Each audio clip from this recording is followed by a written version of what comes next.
মরুভূমির বালিতে দেখেন আমি হচ্ছে গিয়ে যে এটা রক মেলন লাগাইছিলাম গত কিছুদিন আগে, হচ্ছে গিয়ে রক মেলন লাগাইছি। এখন হচ্ছে গিয়ে আজকে রক মেলনটা পুরো পাইকে গেছে গা। রক মেলনের গাছ নিজের হাতে লাগিয়ে সেই গাছ থেকে হচ্ছে গিয়ে যে আজকে ফল নিলাম। এই ফল খাওয়ার আনন্দটা যে কি সেটা আসলে আপনাদেরকে বলে বুঝাতে পারবো না। তো এর আগে হচ্ছে গিয়ে যে যতগুলো আমি রক মেলন নিছি সবগুলোর ভিতরে হচ্ছে গিয়ে যে ফোকা হয়েছে। তো আজকে এই যে রক মেলনটা নিলাম, এটা পাইকে গেছে একদম পুরো। দেখা যাক এটাতে কি হয়, এটা কি ভালো হয় নাকি এটাতে ফোকা আছে। তো এখন আমি রুমে যাবো, রুমে যাই হচ্ছে গিয়ে যে এটা কাটবো। এই যে দেখেন রক মেলনটা আমি হচ্ছে গিয়ে যে রুমে নিয়ে আইছি কাটার জন্য। আসলে আমি এত কষ্ট করে রক মেলনের গাছ লাগাইছি কিন্তু এত পরিমাণ পোকা যে একটা ফল হচ্ছে তো খাইতে পারি না। এগুলো কি হয়, যখন কাটি তখন ভিতরে দেখি যে এত পরিমাণ প্রচুর পোকা। তো আশা করি আল্লাহ জানে আল্লাহ আমার কিছু মতো কি রাখছে এটার ভিতরে। কি আসলে উপরে দিয়ে তো দেখা যাইতেছে খুব গোল গাল, ভিতর দিয়ে আসলে কি অবস্থা এটা কাটার পরে বুঝা যাইব। রক মেলনটা আমি ধুয়ে নিছি, ঠিক আছে। দেখি এটা বালুর মনে হয়, কিন্তু না বালু না, এটা আসলে বালুর নিচে যেভাবে আসলে এই জন্য দাগ ফিরে রয়েছে। বিসমিল্লাহ। আমি জানি না আসলে এটা আগে আমি এভাবে ফাইললাই পরে কাটমনে শোকলাটা সিলবো পরে, ঠিক আছে। আগে দেখে এই যে ভিতরে কি ভালো আছে কিনা, যেহেতু আগে একটাও ভালো হয় না। এটা আসলে কি অবস্থা। বিসমিল্লাহ। আল্লাহ ভালো দিও, আল্লাহ আল্লাহ আল্লাহ। হায় রে সর্বনাশ, আল্লাহ ভালো দিছে। বাট এই দেখেন এটা তো ফোকা হয়ে গেছে গা।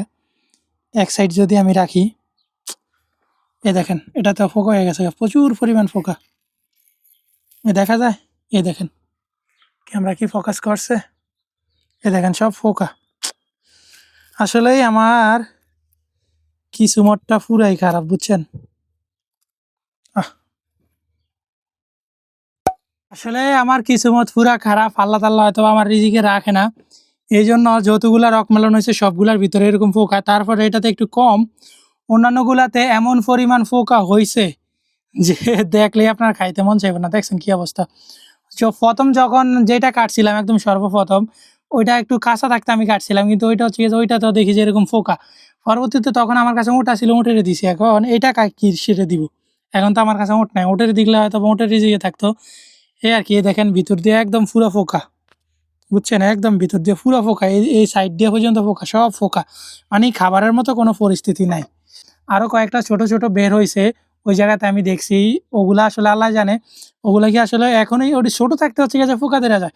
তা আল্লাহ যদি ওগুলা আমার কিছু মতে রাখে, আমার রিজিকে যদি ওগুলা থাকে, তাহলে ওখান থেকে খাইতে পারবো। এই ছাড়া আর রক মেলন খাওয়া হইলো না। এত কষ্ট করে ফল লাগাইলাম কিন্তু ফলের অবস্থা পুরাই খারাপ, হতাশ, আমি হতাশ। এক বছর আমি হচ্ছে গিয়ে যে অল্প একটা গাছ লাগাইছিলাম, ওইটার আমি কোনো পরিচর্যাই করি না, ঠিক মতো পানি দিই না, শুধু বীজটাই যে বীজ দেখছেন না, বীজটা এইভাবে হচ্ছে গিয়ে যে রোপণ করে রাখছি। রোপণ করে যে ওই যে রাখছি আর পানি টানিও দিই না, নাম হচ্ছে গিয়ে যে কটুক কাটুক পানি পাইছে। ওই পানির থেকে পরে একদিন হঠাৎ করে যাই অনেকগুলা ধরে রয়েছে। ওই সময় আমি খায়া খুবই মজা পাইছি, কিন্তু এর এত পরিশ্রম কইরা, এত যত্ন কইরা, এত সার দিয়া সব কিছু দিয়ে হচ্ছে গিয়ে ফলন ভালো পাইলাম না। তাই আর কি, সবাই ভালো থাকবেন, সুস্থ থাকবেন। আল্লাহ আমার রিজিকে রাখে না, এই জন্য আমি খাইতে পারি না। মার সালামা।